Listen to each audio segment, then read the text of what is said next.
What's up, horror fam? You know what time it is. And today we got a special guest. Let's get into this.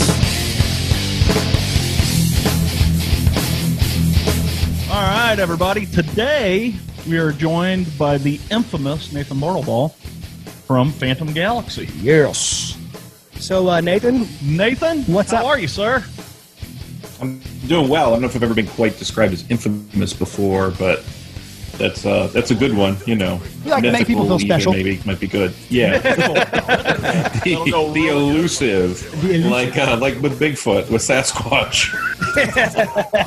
I'm doing great. I'm really excited to be here and to talk with you guys. It's been fun the two times when we've gotten together. When you've come on Phantom Galaxy, we've done the crossover episodes. So yeah, I'm just really looking forward to it, and I'm a big, cryptid fan. So I'm very excited to come on and talk about cryptids. My kids are big into it too, so they were reminding me of all the things I need to mention when I come on here today. We're doing a quiz. They're like, okay, did you mention this one? Did you mention this one? Bill's like, make sure you get the Canadian guys in there too, so. Well, that's good, because I didn't write down any notes. I didn't really either. I just made those I made those empty promises and just said, let's wing it. So we'll do excellent. Perfect for our show. Yeah.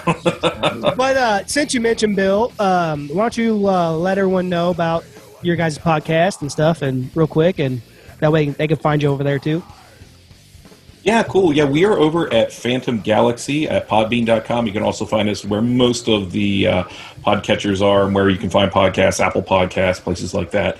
And we are a podcast that focuses on science fiction, fantasy, and horror.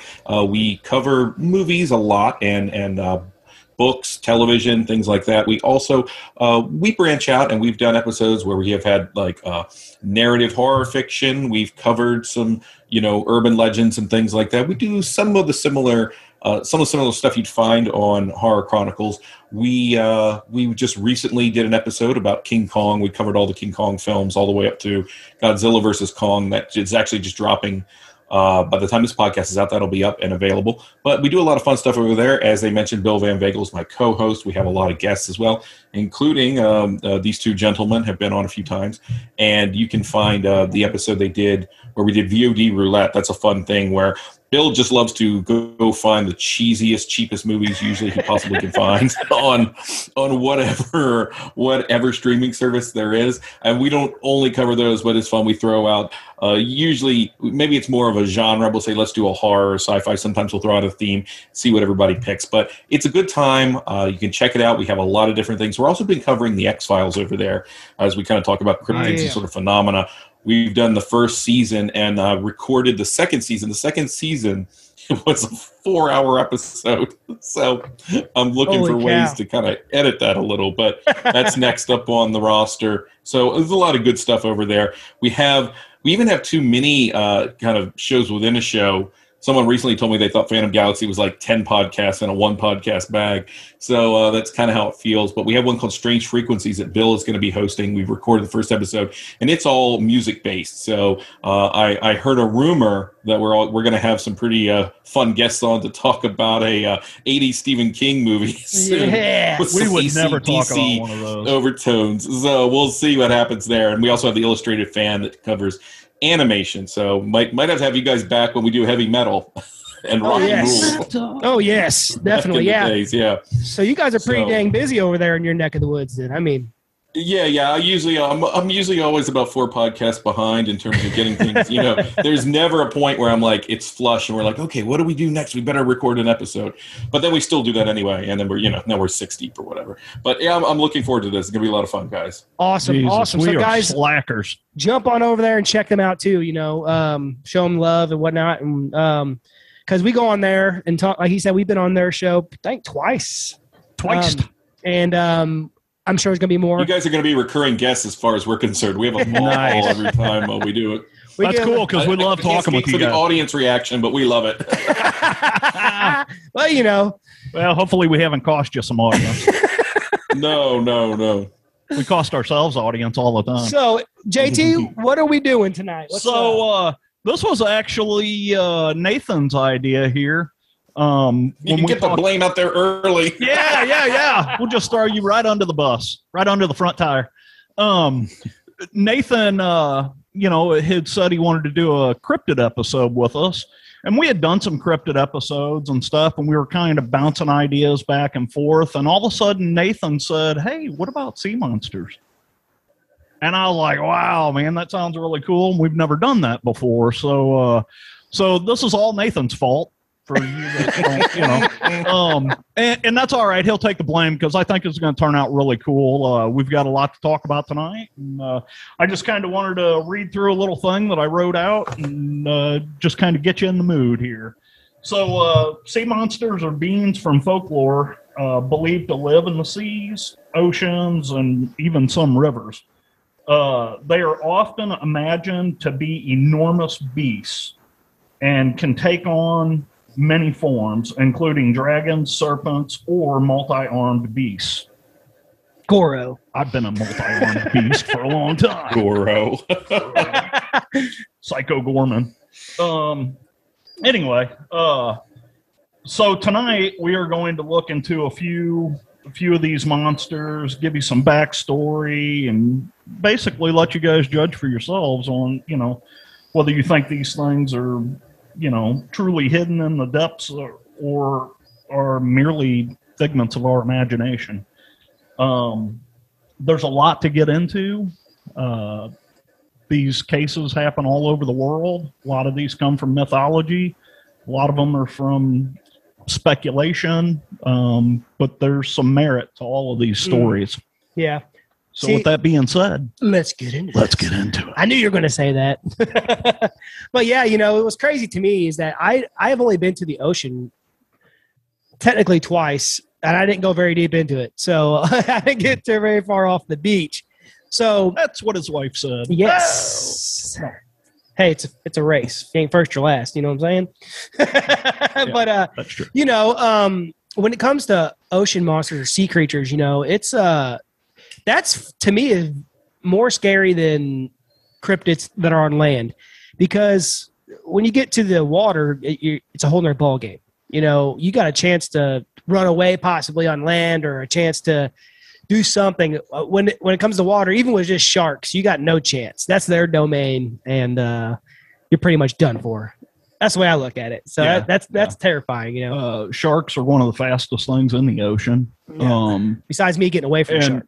And what's really weird is in fact, I just read this stat today that a shark could actually hear you talking underwater a half a mile away. Man. Yep, I'm good. Yeah. I'm good. Even though a grizzly bear can smell you from 4 miles away. Well, especially you. Yes. Hey, I don't want to hear about that. Anyways, Nathan, what's your thoughts on the old sea creature deal? What should we get into here? Well, it makes me realize too what you were just talking about, the grizzly bear and the shark, that the best possible next sci-fi original should be like, the Shark Grizzly or the yeah, no crap. Bear Jaws or something like that. That's probably out there already. I'm just going to say. You're probably right. Like Hammerhead Grizzly. Or Hammerhead Grizzly. I like the sound of that. And if not, I'm sure it will be once we're done here. No, we're making a movie. Yeah. When growing up, it's funny because we didn't go to the water very often. We did have some friends that lived on Eastern Shore on the edge of the Chesapeake Bay, and we'll get into that. And I actually have a story related to that. But I think what was always fascinating from the perspective of the cryptozoological element, or the idea of the hidden animals, is kind of what Ryan was getting at, that under the water, there's just a greater sense of elusiveness and mystery. You as a human being, if you're the sole person in the water, or you're in the water, you're much more vulnerable than you sort of are perhaps on land. Even if you are a swimmer, you can't exactly see so far down or what's beneath you. And the assumption would be anything that's living in there has the advantage. And so that was always very creepy to me, the idea of something just sort of coming upon you immediately. And then you're sort of under siege. The other part is I grew up as a dinosaur kid, a big fan of dinosaurs. And I think it was that love of dinosaurs that sort of got me into the crypto element, because that you very quickly strike onto the idea of well, what if the dinosaurs were still around? Like I mentioned recently, one of my earliest film memories of any film memory that I have was seeing King Kong sitting on my dad's lap, and watching, let me rephrase that. King Kong was not sitting on my dad's lap. He was sitting on my dad's lap watching King Kong. Just so you don't think that my house was super weird or anything. But in that film, those Skull Island elements where, at one point you have a sea creature that crawls up out of the water and over the rocks and it attacks Andero, and there's a brontosaurus that emerges out of the water. But even my first kind of interaction with those creatures on screen was in the Lost World element, the idea that they're out there somewhere and they're hidden. And the first, no, it wasn't the first. I think the second movie I ever saw at the theater was a Disney movie made in 1985 called Baby, the Secret of the Lost Legend. Have you guys ever seen it? Yeah. I've not seen that one. First, not great dinosaurs in that movie, but actually it's interesting because that film was actually based off of a cryptid of Makila Mbembe in the Congo, and the idea that they were possibly a tribe of like apatosauruses, of brontosauruses living out in the Congo region, and there were tribes that reported sort of eating one and getting sick and things like that. And this whole movie, Sean Young and I think William Cat from The Greatest American Hero were in the movie. Again, it's not great, but those two touch points and some other ones, most of the dinosaur movies that were out there kind of always related to them being hidden in our world and available. And the thought would be, if they were hiding anywhere, how would you, it's easy to believe maybe that Sasquatch or some sort of large anthropoid is hiding in a redwood forest somewhere. But it'd be much harder, I think, to conceive that there are dinosaurs hiding anywhere other than, say, at the bottom of the ocean or in some very deep body of water.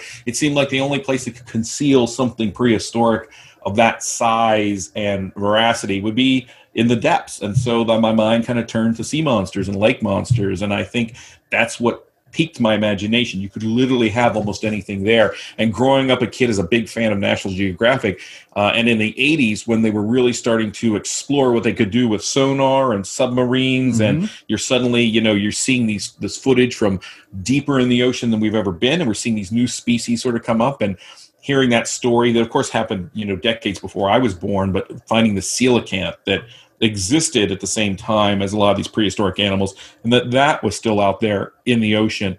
It just really sparked my imagination. And so not necessarily did it happen because I had some sort of experience initially, or I felt prone to believe in, say, sea monsters over something else. It just seems like the sea is an awesome, mysterious place, and it seems like the most likely place, I would say, we would be likely to find something close to alien or close to prehistoric living among us. Oh, 100%. Yeah. The Earth's surface, the ocean covers 75% of the Earth's surface. So if you look at that, we can only get to such a depth. There is so much of the Earth that is unexplored. Even at today's technology, we're getting closer. We're getting closer. Every decade, we get a little deeper and a little farther in. Sound like my life. But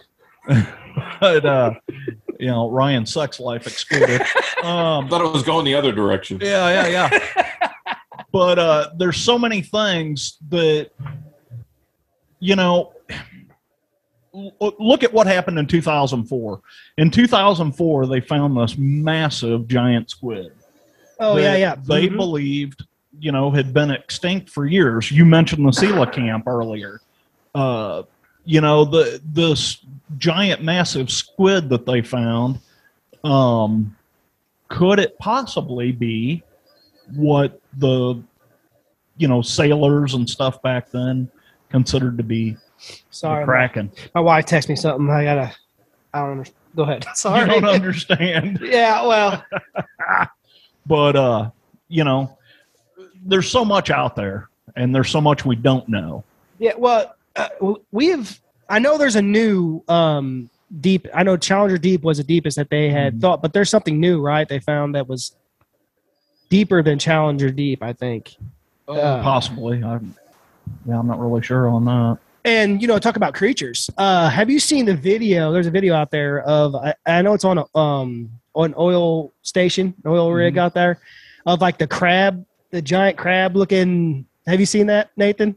Yes. Mm-hmm. Dude, that is creepy as hell. Really? Something out of a nightmare. Yeah, well, right. If you took any of these things and increased their size to say the size of that giant squid, it's frightening. Yeah. I mean, the squid that they found, they have one in a museum, and it measured out at 42 feet. But they have seen one in the ocean that has measured out over 48 feet in length. That's, I mean, you're talking something the size of an oil tanker. That's crazy. See, they're swimming around. And that's that. And what's weird about a squid, if you look at, so their tentacles are covered with these suckers all over them. Okay, well, these suckers, if you look at them, they've got like barbed teeth coming out. Now, if you think about that and you think about how people looked at stuff way back when, I could see where somebody would mistake, one of these giant squids for, something like the Kraken. Yeah. Yeah. Well, I mean, or was it an actual creature back in the day? Or was there actually a Kraken, and is it still there? Well, and right. So the Kraken is kind of described in such a way, and some of the old paintings of it look very much like, okay, that's plausibly a squid or an octopus, right? Right. But then the sea serpents, I think you come to the similar possibility, is did somebody see a single tentacle or a single piece of one of these things and make that assumption? And certainly I think when you look at the older records we have, if you go all the way back to St. Brendan when they're talking about the sea serpents and things like that, those early nautical records where you're really at a medieval point, where you're still a point where some people think you can sail off the earth, our scientific knowledge at that point is feeling a little bit embellished, which is why we have things like people thinking there are sea monks and sea mermaids and Selkies and all of these other sort of mythical things that the sailors spoke about. But I think that there is enough of the knowledge we have now that you can kind of see analogs for all of that. I don't think it makes those creatures any less fascinating, and I'm not suspecting that we're going to ever pull a mermaid or a sea monk or whatever out of the ocean and find a sort of humanoid fish creature. I suppose we could, but the idea that we seem to have found, I think, a reasonable amount of things that are analogs for what those sailors did see does suggest that there are probably some pretty big things out there, that we, as you pointed out, we're still sort of seeing the tip of the iceberg. If you were to ask me what's the most likely of whether it's sea monsters or Bigfoot or aliens, I want to believe in all of them. I think sea monsters seem the most plausible. Yeah. I don't know. I've met some people that I think they may be aliens. Oh, yeah. But maybe sea people as well. Yeah. I mean, these things in the sea, it's fascinating, what's down there? What are we not seeing? Exactly. Well, and if something was big enough and wanted to, stay dormant or at least away from everyone, it has plenty of places to go in the ocean. You know what I'm saying? They would be able to hide somewhere deep. Look at that. There's the Kraken right there. Yeah. There was a lot of things that people would see, like, I don't remember exactly what they called these things. I think they were globulins. Yes. When the things wash up on the beach. Yeah. Well, come to find out, they figured out that was decaying bits of blue whales. Ooh. Oof. Yeah, and also that in some cases, I think there's a couple cases where they found like the decaying remains of like an octopus or something. But when these things are pulled up on the ship, they would be decayed in such a way. There's one famous one that I'm thinking of that looked very much as if I think it was in New Zealand. They pulled it up from the 70s, and it looked like a plesiosaur if you looked at it the right way and closed one of your eyes. That's the picture we're actually looking at. I've got a book called the Encyclopedia Horrifica, and they've got a section in there about sea creatures. Is this where I get to? I haven't written any books myself, but I can plug some of my favorite books. I've got a pile sitting here as well. They're not ones that I don't even know if they're in print anymore, so it won't probably matter. But did you guys ever? You guys remember Daniel Cohen? In the 70s and 80s, he was big, and he had books all across the urban legends and monsters thing. Mm-hmm. I have one of my favorites as a kid. It was the Encyclopedia of Monsters. Nice. He did. Nice. And I recently found a copy of it because my kids were so into it, and they cover all of they have all the pictures we've just been talking about. And anyone who's out there who's really into that, look for a copy. I got it for about $6 or $7. It's totally awesome. They have them categorized according to locales, so and type. So the phantom kangaroo is in here, the coelacanth, and most of the things we'll probably talk about today, but they're really cool. I also have one, you guys have probably come across this, it's Cryptozoology A to Z. Yes, I have seen that. This before. Is another one. It's very similar to the Encyclopedia of Monsters, but they're really cool if you're looking to give something to somebody, particularly like a younger person, and they just want to experience it for the first time. And I'm curious. I was about to ask, what is this one? Because I'm very So this is the one I'm talking about. It's called the Encyclopedia Horrifica, and it's just got a small section in it about sea creatures, but it gets into like vampires and horror movies, and there's just. Is that a newer book? No, it's an older book. Is that one of those lifetime deals? Or no, this was written by a guy named Joshua G., and it's The Terrifying Truth About Vampires, Ghosts, Monsters, and More. Okay, that looks like that needs to be a gift either from my son or my daughter. I can't tell which one's more into them. Yeah, it's very awesome. It's pretty cool. There's some cool stuff in there. It's not a very big book. There's a lot of pictures, so I like it.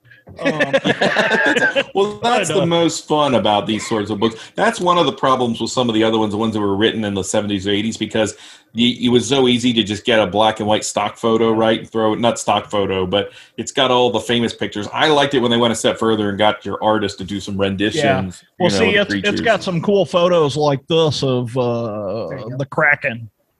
Yeah, perfect. I love that. I used to have a sea monster book that had that on the very front cover. So I think my all-time favorite images of like a sea creature. See, that's the one I was thinking of. And if you think about it, we talked about aliens and sea creatures and things like that.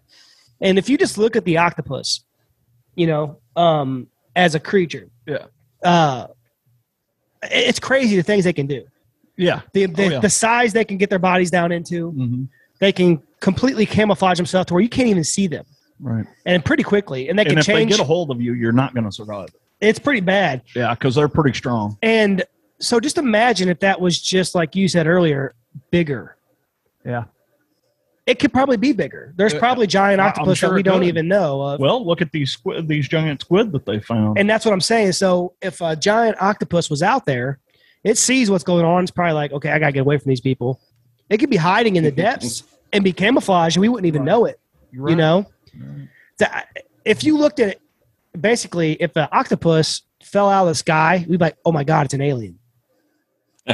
That would be pretty terrifying. If octopuses start falling out of the sky, everyone's going to... Right. If octopuses start coming from the sky, everyone's going to be like, see, H.P. Lovecraft was right. Yeah. My God, that's the next movie, Octopus NATO. Octonado, right? Yeah. Octonado. There but you see what I'm saying? I mean, very easily we would consider that an alien. Yeah, absolutely. And I mean, just the way. I mean, even with them being underwater, they look alien to us. That's what I'm saying. And then, like, they could completely camouflage. Yeah. I mean, they can shrink their bodies into nothing. They're very smart. Yeah. I don't know. I never had a conversation with one, but they studies say they're very smart. Yeah, that's some smart Your new people. co-host could be an octopus. We can see how that goes. Yeah. It wouldn't be much of a difference. From what the women tell me, he's like an octopus anyway. Yeah. No. He can't keep his hands off of him. I'm like Danny Carey from Tool. They call me the human octopus. No. Oh God. Anyways. Anyway. Yeah. Well, how about the bloop? The bloop. Okay, bloop. Are you guys familiar with the bloop? Yes, I am. Yes, but I'm gonna let you talk about it. Go ahead, since you mentioned it. Right, and this was my memory of this, and let me double check. It was in like the late 90s. I want to say 1998. No, it looks like 97. And it was an ultra low frequency underwater sound, and they weren't sure what actually made it. It was detected by the NOAA, the National Ocean and Atmospheric Administration. It was in the South Pacific, and they thought that initially that it would have been a sound made potentially by something very large, probably a marine mammal. I mean, initial thought might be that it's a whale, but if you've heard the sound, it is not very whale-like. Right. I don't think exactly. The other thing is due to the nature of the sound. Now, later on, everyone kind of comes through and kind of rains on our parades. In 2012, the NOAA said that the sounds it's more consistent with the noises that are generated by cryoseisms, basically almost like an ice quake or ice caving down in the sea. So the sound that was heard could be this, or is that just the government trying to throw us off the trail? I don't know. But I don't think that either explanation was obviously conclusive. They were just pointing out that the sound was potentially very similar to things they had seen in regards to ice caving. A lot of people, of course, particularly the crypto fans, say that, that still doesn't rule out the idea that this couldn't have been made by something large. But they were saying that it basically would have to be made by some sort of animal that was larger than a certain size. They were saying like 250 feet in length. Yeah. So, but the other thing is not all animals, their size isn't always an reflection of the sound they make. Yeah. Some animals make sounds and you can't compare one sound to, you hear my daughter scream and she's only 6 years old and just a little thing. But, the idea here was that what made the sound, seemingly if it was a mammal particularly, that it would have to be relatively large and larger than what they would previously encounter in terms of whales. Yeah. Again, more likely, the scientific explanation seems to be that it was ice breaking off the Antarctic shelf. That's not a lot of fun to talk about. What do you guys think? No. I think that... do we know what depth it came from? Let me double check. I believe that we do. Yeah, because I mean that would be a huge factor in whether or not you would hear. What is that? The transatlantic rift? Yeah, which is like the deepest thing in the ocean. They claim that nothing can live down there. Yeah, that they know of. But they know that they know of. I mean, right. Well, and that's the thing. It's always that way until we find the thing, right? Exactly. Honestly, it could have been anything. It could have been just the movement of a large whale. The water makes some funny noises when you do stuff in it. Well, see, especially when you fart in it. Right. I think the fact that it was the ultra low frequency was the part that they were kind of hung up on in a sense. What if it was Godzilla? Godzilla. Could have been, right? Yeah. and that the sound, if you listen to the sound, it certainly sounds animal-like, but it doesn't sound. And it was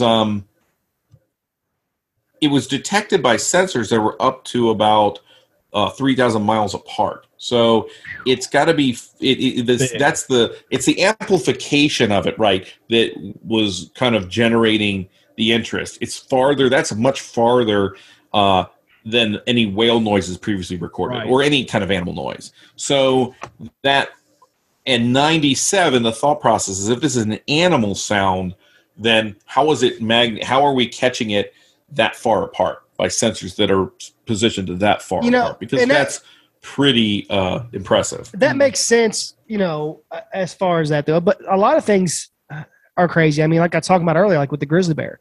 A grizzly bear can smell you like 4, maybe even more. Maybe I can't remember how many miles. It's ridiculous. Yeah. They can smell you from that distance. So I look at it as like possibly what could have happened with that is with the sensors anyway, being 3,000 miles apart. If it was the Earth, maybe the Earth itself was moving that far away too. Like a tectonic plate shift. Yeah, like a tectonic plate shift or something. Right. But I'm like you. I like to think of it. Maybe there's a monster down there. It's you never know. They find stuff all the time, and they're like, "Wow, that's crazy. We never thought that existed." Or they find it and we don't hear about it until 60 years later. Right. But like a perfect example of that is you're talking about like an animal that sounds like it shouldn't. And me working for the company I work for, I run into a lot of dogs. You would think that a basset hound weighs about 245 pounds the way it sounds. Right, yeah. Because when they bark, I mean, you're like, that's a big dog, and they come, plopping around the corner with their, feet this long. But, you never know what's there. And like with the science thing, me and JT joke with each other a lot about it because me and him, he sees everything more scientifically. And I see things more, who knows, Well, except for this episode. You're the romantic weird stuff, right? Yes, science isn't always right. Science also doctors used to tell us that smoking was good for you.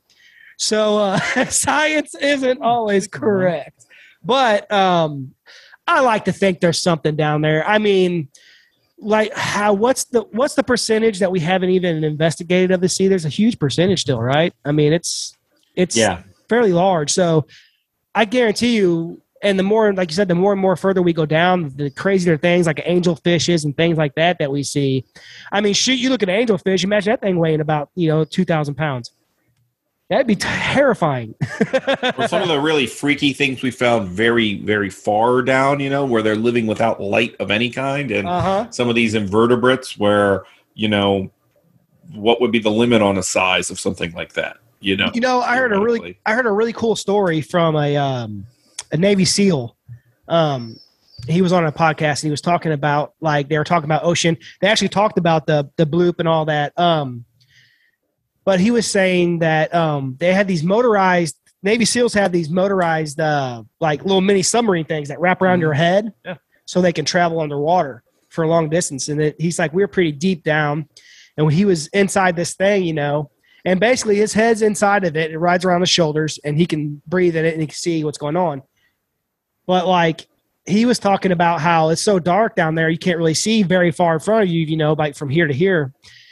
But you feel things moving against you, And he was talking about one time he felt something very, very, very large, like the size of like a killer whale, rub up beside him. That's crazy. Ugh. And then he tried to turn around because he's like, "What the hell is that?" Couldn't see it, but he felt it again on the other side of him. And he was like, nothing happened with it, but he's like, that was the most terrifying thing I've ever done. Wow. Well, my brother-in-law used to scuba dive a lot, and he was in the Army, and he was stationed in Hawaii. And so that's where he learned how to scuba dive. And he was out one time and actually ran into a tiger shark. Ooh. And he said, there's nothing like, you're out there and you can see a little ways ahead of you, but you're scubaing along or whatever the hell you're doing. And all of a sudden, he said, out of the darkness, here comes a shark right at me. And he said, I didn't know what to do. He said, all I did was flipped over on my back and kicked it with my fin right in the nose. And he said, I can't believe it. It turned around and swam away. He said, I got my ass out of the water.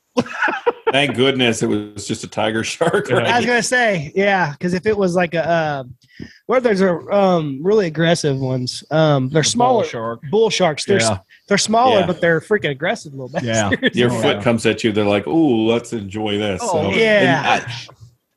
Jellyfish freak me out, like in general. Not like your average little jellyfish, but the concept of like a giant jellyfish.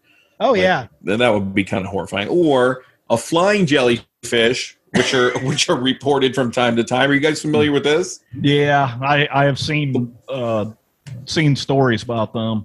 The photograph, the Dutch flying jellyfish, atmospheric jellyfish, I think they call them, where people see them in the sky and they're sure that they're jellyfish. Well, they're more likely. I think it's been pointed out that they're probably more likely space debris. That when it comes into the atmosphere and the way it's playing with the lights, you get what really looks like a UFO, but it also looks like a jellyfish kind of. Right, so the photographs are interesting. I think they're jellyfish. Not exactly, but it's another one of those. I kind of wish they were flying jellyfish. That'd be kind of cool. I don't personally want to run into a flying jellyfish, but. Well, speaking of UFOs, did you guys see, since we're talking about sea creatures, have you seen the recent news with was it a aircraft carrier?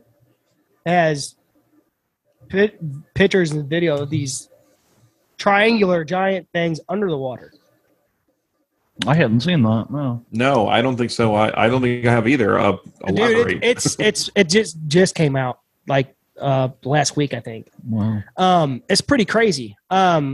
Basically, it looks like giant freaking stingrays, but they're not. They're like 1,000 times larger. Wow. You know. But the military said that that have come out and admit that they're unidentified objects. And with that, same thing with the TikTok one we talked about before, it said that there was another something underneath the water. That TikTok was coming. It went from or whatever. Well, it went from whatever 60 miles up straight down to six feet above the water, and underneath the water there was something else under the water that was coming up. Huh. Pretty crazy. Yeah. I mean, realistically, it as far as that goes, I mean, like we said, anything could be hiding in the water. Here's something interesting I ran into that's doesn't have anything to do with sea creatures, but it's under the water. I did not know that at Pearl Harbor there's a huge American flag hanging from the ship that's underneath the water, and they replace that flag every 3 years. Oh, that's cool. I didn't know that. I never knew that. It's crazy. There was I actually saw that on Yahoo the other day. Yep. Somebody had one of the news places had put up a post, and it was showing the scuba diver down there putting a new flag up. Yeah. Pretty cool. That that's kind of our realm of stuff. Like as far as like paranormal stuff would go, if that place is haunted down there, imagine being ghost underwater. Yeah. Yeah. But back to the creature thing. Oh man, it's almost like you're guaranteed that there's something down there that 100%. Well, we know for sure there's prehistoric animals down there, because like an alligator is prehistoric, basically. It's been around for how long? I mean, it's got to bring just a couple of years. Just a little bit in the history of the Earth, a couple of years, sure. Yeah. But I think people would be just like with the universe. I think people would be stupid, even on our own little planet, to think that there's not something. I mean, down there that's got to be. You see that movie? I'm sure you got kids. I'm sure you've seen it. Monster Trucks. Have you seen? Yeah, that? you know what? That's a fun movie. Actually, I'm glad you mentioned it. No one talks about that movie, and I had no expectations for it. But when it came out, my kids wanted to see it, and at that point in time, I was still doing the film critic thing, so we got kind of free screenings, and I took them to see that screening of that movie, and it was a lot of fun. It was a fun little, almost like, it felt like something you'd see in the 80s, where these sea creatures have essentially got up inside of into a monster truck. I mean, I honestly enjoyed it more than the Transformers movies. I thought it was a fun kind of kid. See, what's cool about this, why it has to do with what we're talking about is that it's basically about these guys drilling for oil. So they're drilling for oil, and they're supposed to make sure there's no animals or creatures that habitats out there they'll destroy. Right. Well, they end up finding these monsters. They drill deep enough, and these things come up out of the ground, and it's actually a really fun movie for kids. And they turn them into trucks. Well, the trucks are like the way to hide them. It's like a shell. It's like basically these things they generate energy. So instead of having a motor, it would wrap around your axles and it would generate its own energy to be able to go. It's a fun little movie for kids. It's completely like ludicrous, but it is enjoyable at the same time. Yeah. And it's made for kids. Well, even the recent movie, if you're, Underwater, I don't know if you guys saw that one with Kristen Stewart. I watched that one with my kids too. It's a PG-13. It's more of a horror film. It's definitely not a made for children. But that movie sort of posits some of the same things in terms of that concept of the oil drilling or the encroaching. I mean, that's kind of how we expect to, and that's really how we've encountered most of the cryptids that are still alive that we found. Some of it's through exploration, but isn't most of the time it's because we've encroached into a habitat. And once there, a fishing trawler pulls something up or we discover something. And so it seems plausible that the next thing we would meet, maybe because we have encroached upon its territory. And I actually quite enjoyed. Have you guys seen Underwater? I have not. No. No, I've seen it on my queue list thing. And I'd recommend it. It's a fun movie, particularly if you enjoy that sort of thing. It's almost a cross between The Abyss and Aliens. Oh, okay. And it's to me, it harkens back to movies like Leviathan and Deep Star 6, things like that. Oh, yeah. That, I almost just watched Leviathan the other day. You know, that's a fun one. And we covered some of what you just said in our last episode that we did with you, our VOD roulette, with that Dark Was the Night. Dark Was the Night. That's like I was just thinking. I was like, this conversation sounds familiar. It's because we were having it before. But it is a very compelling idea, and our hope, of course, is that what we encounter doesn't end up being something that will wipe us out, right? You know, whether through some sort of viral element or that's also big. Is the idea that we encounter something that will just bring an end to us. Well, and that's their concern with the whole melting of the ice caps, right? Is the gases and things that are trapped inside the ice. They're worried about it coming out, and prehistoric gases and not knowing what they are and this and that. That was basically the plot behind the thing. Yeah, there you go. Well, that's the other element, right? Is the idea that what if what's under the water wasn't originally under the water, but was from space? You know, we've seen that played out a lot. Most prominently, probably in a movie like The Abyss, which to me is still an excellent movie. I know that technically what happens there, we're not into the angry aliens as much, but that's a really good movie. That movie always sort of captured my imagination when you come to what's under the water. That reminds me of your guys' last episode over at Phantom Galaxy, with Bill's little movie, The Bog. The Bog, yes. The Bog's a good way to transition, right, to from the sea monsters to the lake and swamp and whatever other monsters, right? Because I think that's when you kind of move away from the concept of the ocean is so big, anything could be down there.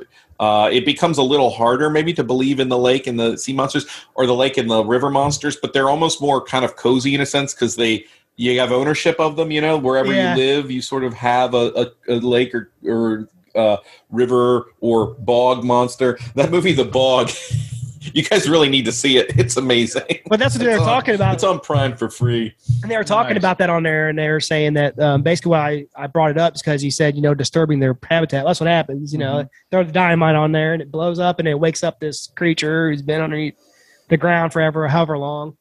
But, I mean, that's highly likely. That's how anything attacks you, really. You end up disturbing. I mean, look at Night of the Zombie or Night of the Living Dead. Yes. And, Dawn of the Dead. And Night of the Lepus with the giant rabbits.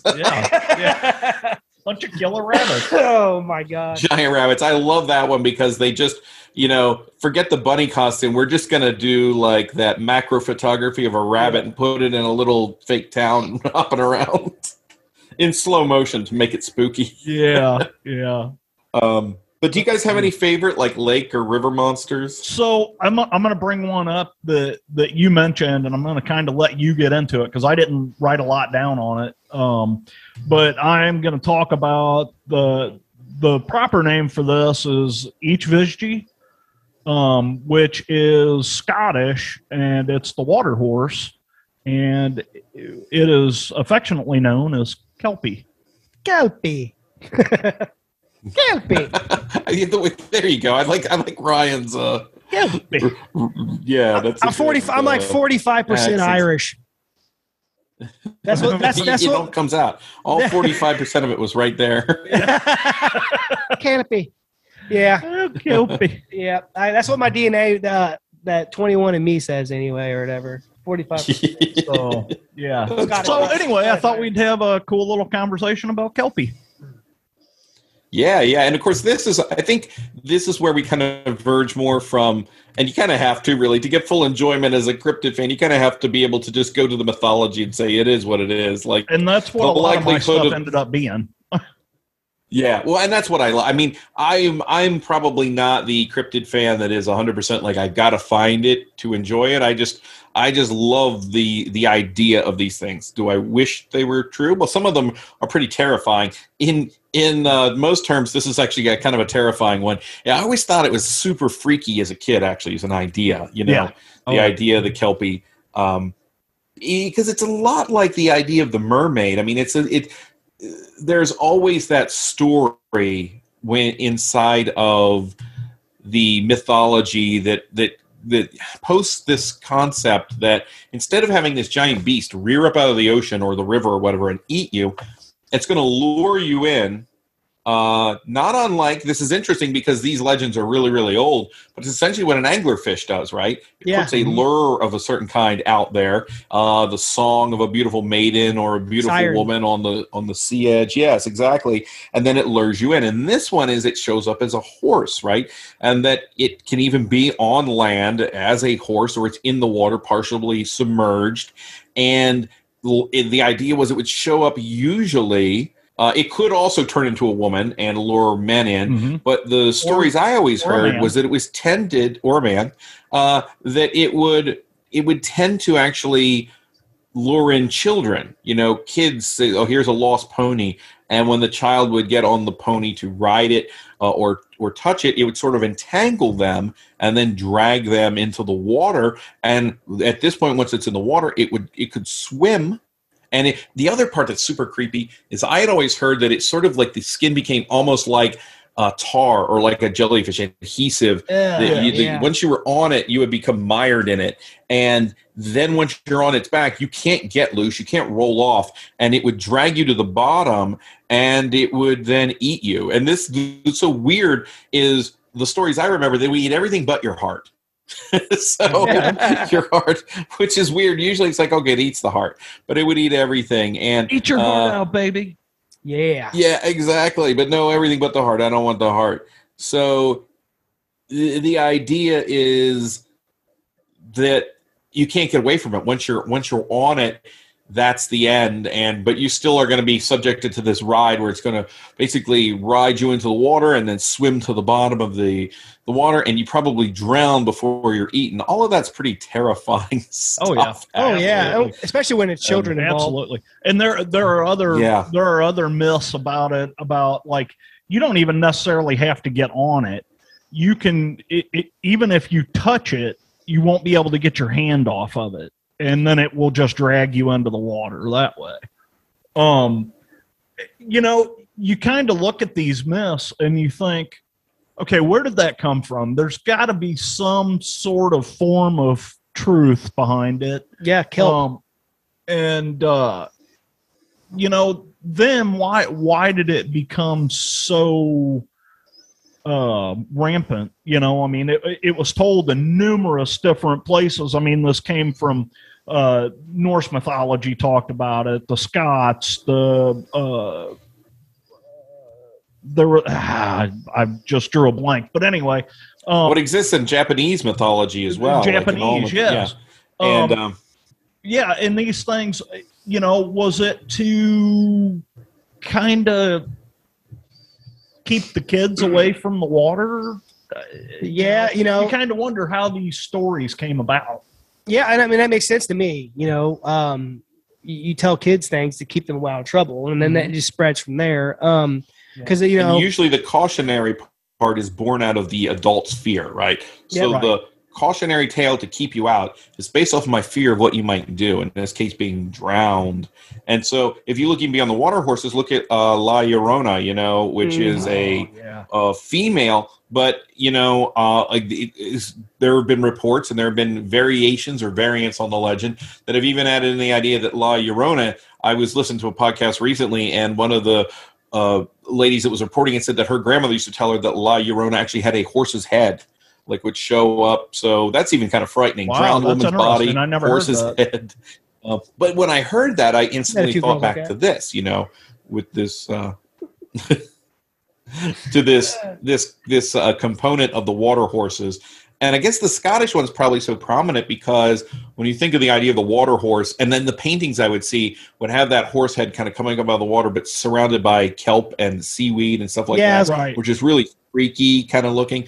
Although it isn't that far off, right, from the concept of the Loch Ness Monster, of that head, not at all. That longer head sort of emerging from the water. And in fact, there was a children's book written called The Water Horse that was later made into a film, where the water horse they encounter doesn't drown people, but it is essentially the Loch Ness Monster. This little boy is trying to hide. It's another movie very similar in some ways to Monster Trucks in the sense of it's during the this one is set at a period piece during the World War, and the little boy, as the troops are encroaching on Loch Ness, he's trying to find a way to keep his friend safe. The creature that lives in the water. And talking about kelp, and that's probably partially where it came from. Once a kid falls into the water, the kelp and seaweed and that stuff, it just wraps around you and that's how a lot of people die, trying to fight their way out, and then they get wrapped up. And like you said, with the mythology of, you're stuck in it and you can't get away. It's forming around you. But yeah, I mean, that's where a lot of that stuff comes from is, like you said, parental fear or just precautionary tales of why you shouldn't do this, why you shouldn't do that. I'm trying to think back when I was a kid. My parents, maybe that's why I'm so messed up, though. My parents never really gave me any precautionary tales. They're just like, don't do that. Try not to die. Yeah, don't die. I always got the weird ones like, don't cross your eyes, they'll stick that way. Yes, I have heard that. I've heard that. You're gonna they're more worried about you being disfigured than drowned. Yeah. that one I'm not as familiar with, but okay. Yeah. Is that from eating so many peanut butter and jelly sandwiches? If you don't stop playing with that thing, it's going to fall off. That's bull. Hey, I tested that theory. Bullshit. Just stunts the growth. Nothing else happens. Yeah, you definitely. Yeah. That's what happened. I gotcha.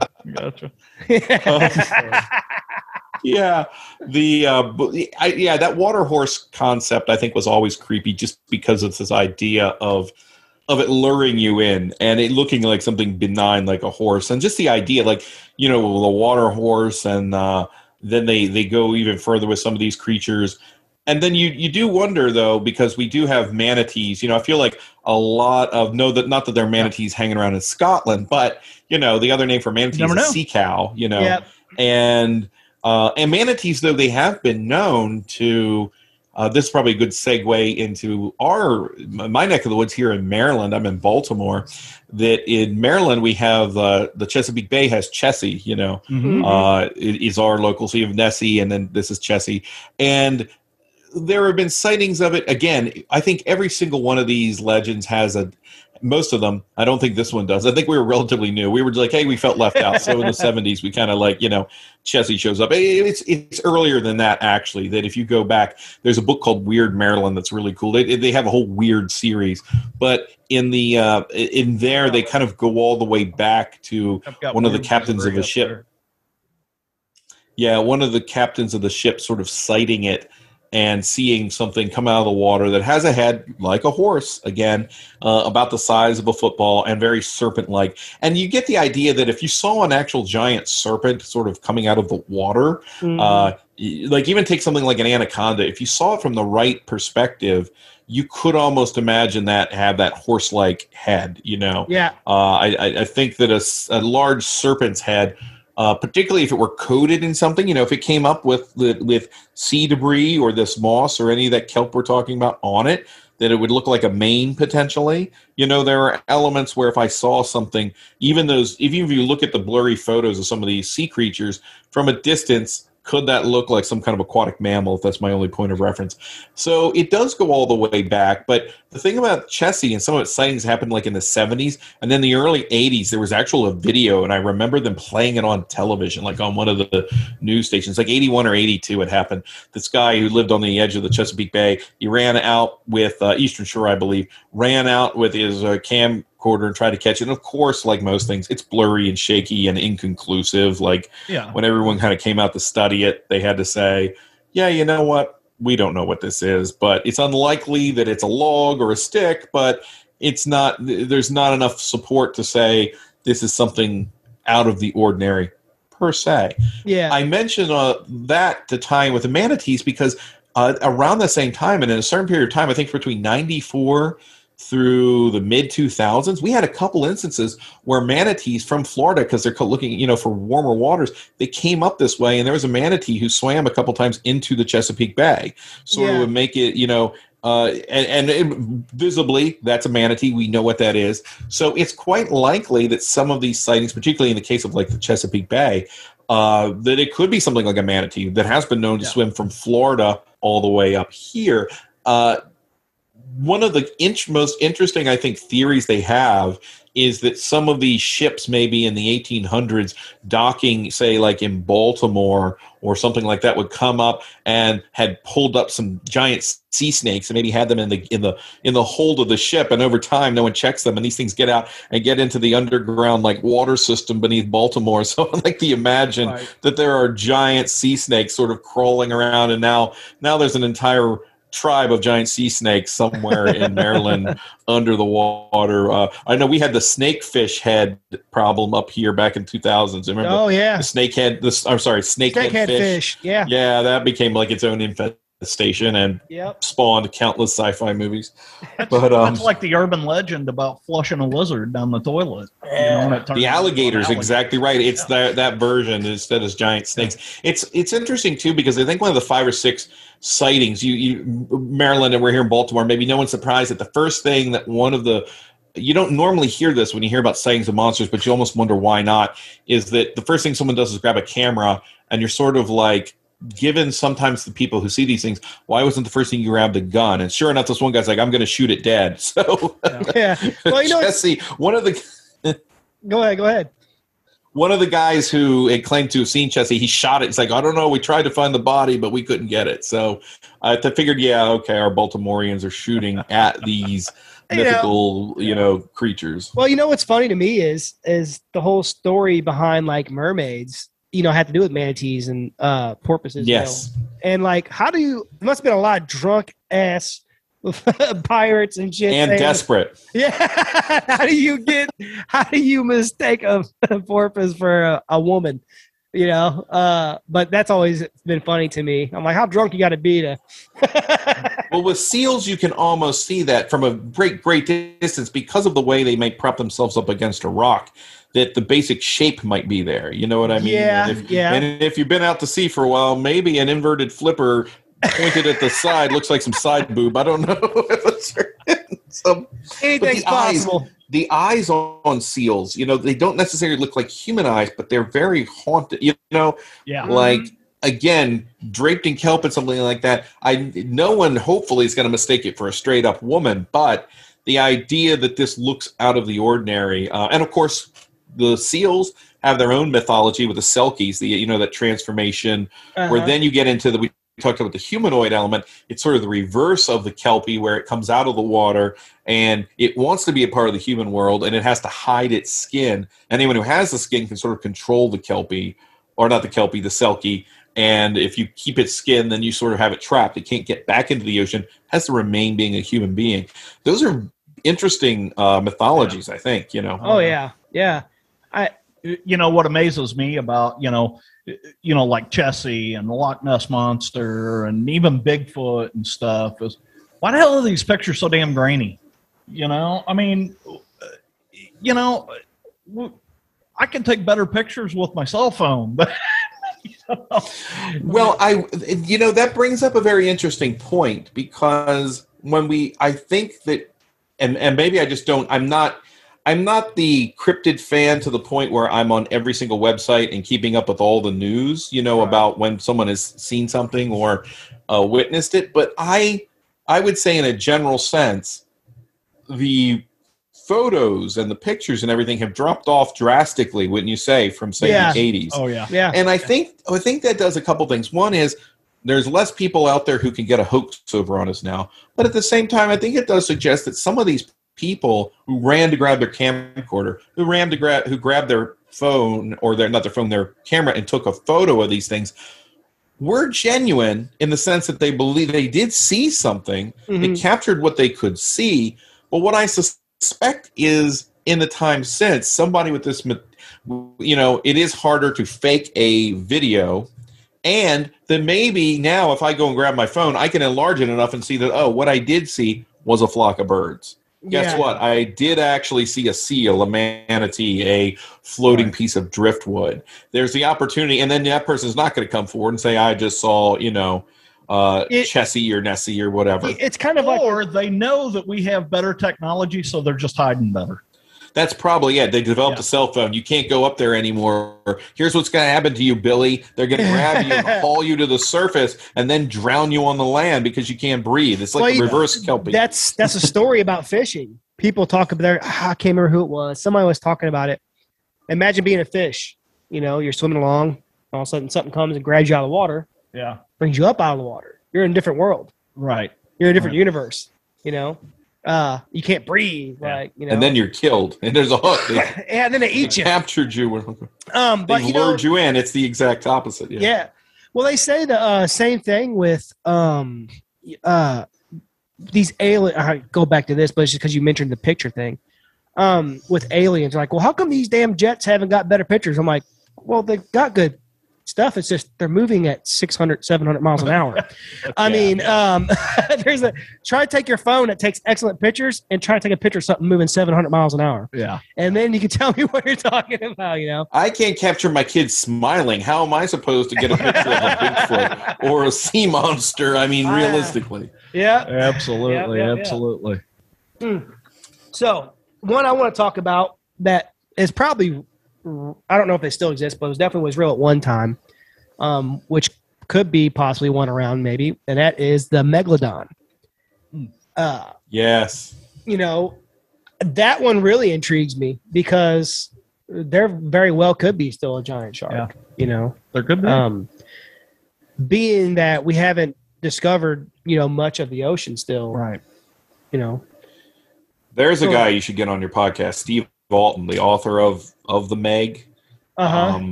He's really, and that might be feasible. I know buddies of ours, Real Talk, had Steve Alton on to talk, and I think he did the Meg, and his conceit behind the Meg, which let me put out there. The book is from the 90s, and they were trying to make it in a movie in the 90s, like the late 90s, and then it was going to be competition with like Deep Blue Sea. It never got made. So when it finally got made, the film that they made, I think, bears more to Sharknado and the Sci-Fi Channel than it does to the novel itself. I mean, I enjoyed it as a just pure piece of schlock, but when you recognize the book it's based off of, the book was really trying to be a fun paperback thriller, or fun thriller, like an airport thriller. But at the same time, he did try to base it in a scientific plausibility. The idea that these vents at the bottom of the ocean would be the most likely place to house not a single animal, but potentially a whole ecosystem. Yeah, an ecosystem that would look the same as it might have looked in a pre-dinosaur stage of life might still be that way, because in follow-up books, some pretty gnarly things end up coming out of that vent area. Besides the Meg, Leopleurodon shows up at one point in the follow-up books that Alton did. But Alton wrote another one called The Lock. Are you guys familiar with that? No. It came out in, I think, 2005. I remember because it was a book that I purchased on the plane. I went at the airport as I was on my way to my honeymoon, and I remember reading it during that time. And he basically posits in that one, he has some pretty interesting ideas for this was kind of, I don't know, it was after that. It was a definitively the guy who faked the photos at Loch Ness came out and said, "Hey, I faked the photos." Not that faking the photos means anything, because there were sightings of this creature well before that famous photo. But it just means the famous photo was faked. But his idea, dealing with the idea that maybe there were these giant sort of sea snakes or eels that had maybe made their way through certain channels and found themselves stuck in that lock, was a kind of compelling idea. And he had some interesting concepts there. So his books, for people who love the cryptid stuff, his books are pretty interesting, I think. And I feel like a megalodon is pretty plausible. You know, like could we find a megalodon? I'd be up for that, just not up for it running into it myself. Yeah, definitely.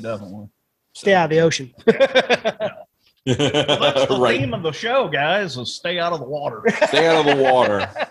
Or swim faster than the other guy. Although I do want to do that. There's a place where they actually have a floating projection screen, and they put everybody in inner tubes. Oh, yeah. And they let you watch Jaws. I haven't done that in a lake. That would be the ultimate thing to do. I have seen it that way. They showed it on a cruise ship once in the right above the pool. So we got to sit in the pool on the floaties and watch Jaws, and that is a fun way to do that movie. It's a little unnerving, even though you're on the you're on a ship in a swimming pool. Essentially, it's still fun times. Bill said I had to mention the Canadian lake monsters. Okay. All right. Are you familiar with Ogopogo? I have heard that. It does kind of so weird. Ogopogo is interesting because they have, if you look up in most of these books, the photo they have for Ogopogo is funny because it's a straight up it's almost like a spoof photograph. It's about 8 or 9 guys lined up. The first guy is standing up in the water, but you can't see his feet. And then the next 5 guys are bent over so their backs look like the humps of the coils of the sea monster. And the last guy just has his flippers up in the air. And the first guy has a cup of coffee in his hand. So that seems pretty Canadian to me. That's their famous photo. That's probably where I heard that from, is from Bill. Now that yes. And there's a couple different, it's not surprising that they have a couple of different lake monsters because they have a couple of bigger lakes up that way as well. And in most of those cases, this is what I find fascinating is because as we were, seems like almost all of these lake creatures, and I don't know if it's the snake eating its tail where, no pun intended, the serpent eating its tail, but if it's one of those deals where people, the old legends from whatever indigenous people lived in this area, or if they didn't have a particular indigenous people, when explorers first came to this area, there's almost always a sighting. And a lot of people point to that and say, well, here's proof, because it's not like you didn't start seeing this thing till the 1950s. People have been seeing this thing. And of course, I would assume that the expectation is it's not the same monster, or the same creature, I should say, but that it's a creature that is a race or a tribe of creatures that have just been around and are continuing to replicate. The interesting thing is the Ogopogo, which is in Lake Okanagan up in British Columbia, up in Canada. It's the original name is LUNATIC, which is like lake demon, and that was given to it by the indigenous tribes that were living there at the time. And Ogopogo is funny because that name, technically, because I was telling Bill, I was like, well, do you know the song? He's like, I didn't know there was an Ogopogo song. But in the 20s, there is an Ogopogo song. If I can find it and send it to you guys go put it in the episode somewhere. We probably find it.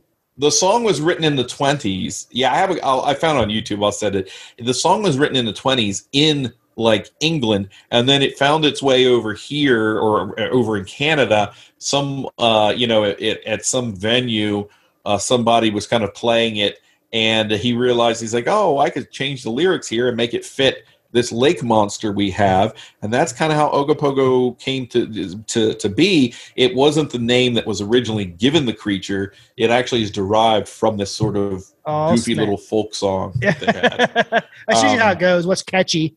Yeah. Although it's the same kind of thing. Here, they describe its head as looking more like a sheep, but it's that same thing where you have a kind of a bovine or an equine kind of head. I always think that's interesting that they always look like farm animals, but it's never a pig.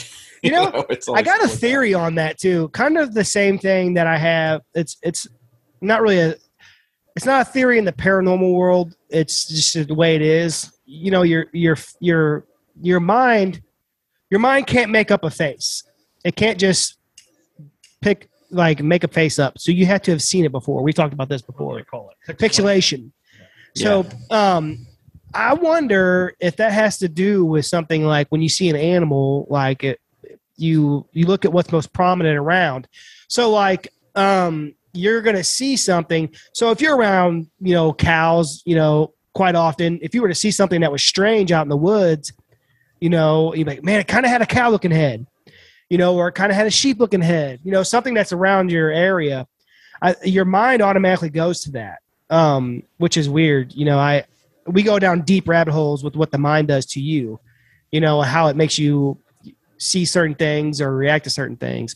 But to me, I wonder if that's one of the things that has to do with that, if it's just the way that your mind perceives what you're looking at and tries to make sense of it. And I think that's that vicious circle thing where the people in the early tribes, or even in the early 19th century, somebody looking at some of these things, or even earlier than that, when you look at the 1600s or something like that, explorers, when they see these things, the initial sightings, almost all of them across the board, talk about them having the head of a horse or the head of a, like you said, some sort of domesticated animal or an animal that's nearby that they have regular contact with. And so that makes total sense for people who didn't have maybe a lot of scientific knowledge, and that the only exposure they had were to the animals that they had actually seen and were around. Then why does it happen decades and even centuries later? Probably because at that point the myth is ingrained in our head. There you go, the myth of Loch Ness, the myth of Ogopogo. And that's the one thing. People turn around and say, "Well, look, it's likely these things were around because look how far back they go." And yet, you could make the exact opposite case. Well, yeah, look how far back they go. People they didn't have to imagine things for themselves. They already had a wealth of sort of created ideas. When I look out there, I'm looking for a horse-headed thing, or in this case with Ogopogo, it's supposed to have it definitely is more of a sea snake kind of creature, in the sense that the most famous photo of this, not the one I told you about with the guys lined up, but the most famous photo is really, and you guys have probably seen it, it's one of the few that has the actual, you can almost make out the loop or the hump coming up out of the water, that I would assume would be the part of the serpent that has risen up, in a hoop form on the back, like one of the humps of the creature. So I think that's an interesting, when you talk about Ogopogo. Ogopogo is one where the cryptozoologists who have studied it have that kind of suggestion that maybe this is one that could be living in a cave somewhere. It's also, the idea would be, and this is, you get into the dinosaurs. I think that is interesting that a lot of the depictions of these creatures, the way they've been seen, the way they look like snakes, but they ultimately have more of a look that might be matching up with a plesiosaurus or a basilosaurus or something whale-like. But all those animals, their heads, they all kind of, if you were to see them on land, they maybe would resemble more of like a horse or something like that. Yeah. Oh, yeah. Hell yeah. Well, man, this has been a really good conversation, and I hate to cut this short, but we've got another show coming up that we need to get onto, and with somebody nice. Yeah, with somebody you know. Oh, which one is this? Is this Greg or Dave or Dave? We're doing a show with Dave here. Nice. What's the topic, or can you tell me?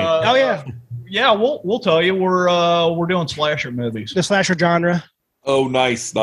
Yeah. So I think Dave will be into that, and we're going to get into it. But man, we need to continue this conversation again sometime, though.